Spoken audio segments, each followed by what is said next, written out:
Vamos lá, gente. A segunda dica e muito importante para você continuar se preparando e estudando para dar uma aula de excelência na EBD, tá bom?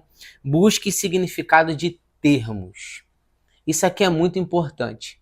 Eu vejo muitos professores espiritualizando a aula e passa batido por termos e às vezes não sabe o que significa.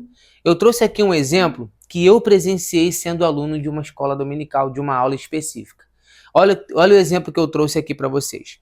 E todos deliberadamente fizeram tão grande mal.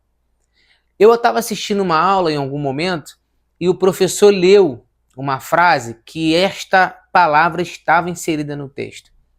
E visivelmente ele não sabia o que significava a palavra deliberadamente. E aí ele enrolou aquela coisa toda, passou, não sei o quê, mas eu grifei a palavra e aguardei que a aula acabasse para não expor, né, o professor. Chamei no canto e perguntei para ele o que significa a palavra deliberada. E ele simplesmente não soube me dizer o que significa. Só que aqui a palavra deliberada, obviamente, significa uma ação pensada previamente. Como ele não sabia o significado daquele termo em especial, ele passou muito longe, tanto da denotação quanto da conotação do texto em questão. Porque aqui nós estamos falando de pessoas, no contexto, que maquinam o mal. É diferente de alguém que praticou o mal, às vezes, muitas vezes, numa reação. Aqui é uma ação pensada. Aqui é o povo lá de Gênesis capítulo 6 que pensava, maquinavam o mal e Deus os reprovou. Então veja bem como um termo é muito importante. E a CPAD, senhores, é uma revista que capricha nos termos. Eu dando aula aqui para os professores uma vez, eu contei uma experiência minha lendo um livro do pastor Renato Rubi. O tema desse livro é Lidando com Pessoas Tóxicas sem se intoxicar por elas. É meio que um trava-língua. E esse livro ele é um livro muito bacana porque traz muitas pesquisas de comportamentos tóxicos. Só que esse autor, Renato Rubi, ele capricha no vocabulário. Eu estava lendo o material dele e de repente, eu não lembro o contexto, mas eu lembro a palavra. Não podemos claudicar. Quando eu li a palavra claudicar, eu parei a leitura e tive que fazer o recurso do dicionário. Claudicar é mancar. Então, o que o autor queria dizer? Não podemos ter uma caminhada oscilante. Eu continuei a leitura e o autor Renato Rubi usou um outro termo que me fez novamente parar. Evite verborragias no seu falar. Quando eu li a palavra verborragia, eu falei, pô, esse autor tá de brincadeira. Tive que pesquisar a palavra e significa o que verborragia? Falar muitas coisas sem sentido, sem conexão. Diferente da prolixidade, que é falar mais do mesmo. Tu fala muito, mas tudo tem conexão. Isso é ser prolixo. A verborragia é o oposto disso. Falar muito sem conexão nenhuma. Então, eu precisei ler aquele livro em questão com o dicionário do lado, porque era impossível eu entender os textos dele sem pesquisar o significado dos termos. Aí vai a dica de ouro para você. Tá lendo a revista para poder dar aula? Tem que fazer uso do dicionário. Tem que estar ali do lado. Pode ser pelo celular, não tem problema. Não estou nem falando de um dicionário teológico. Nem estou dizendo nesse momento agora sobre etimologia da palavra. Estou falando de termos da língua portuguesa, por exemplo.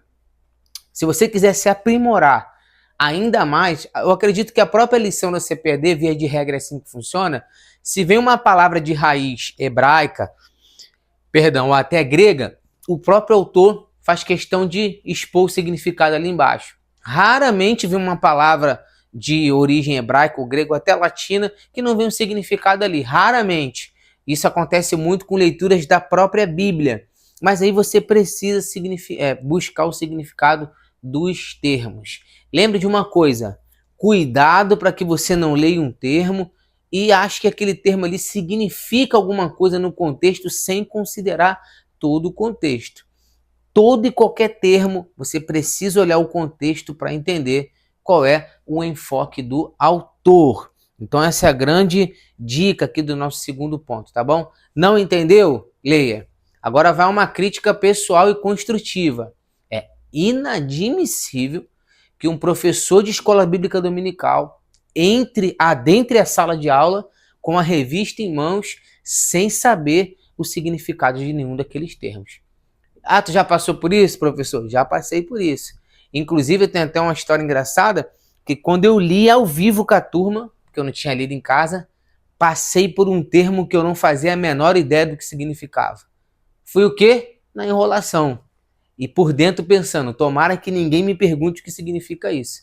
Até que uma mãozinha bendita levantou e dentro de mim falou, não é possível que ele vai perguntar. Pois ele perguntou, professor, o que significa essa palavra aqui?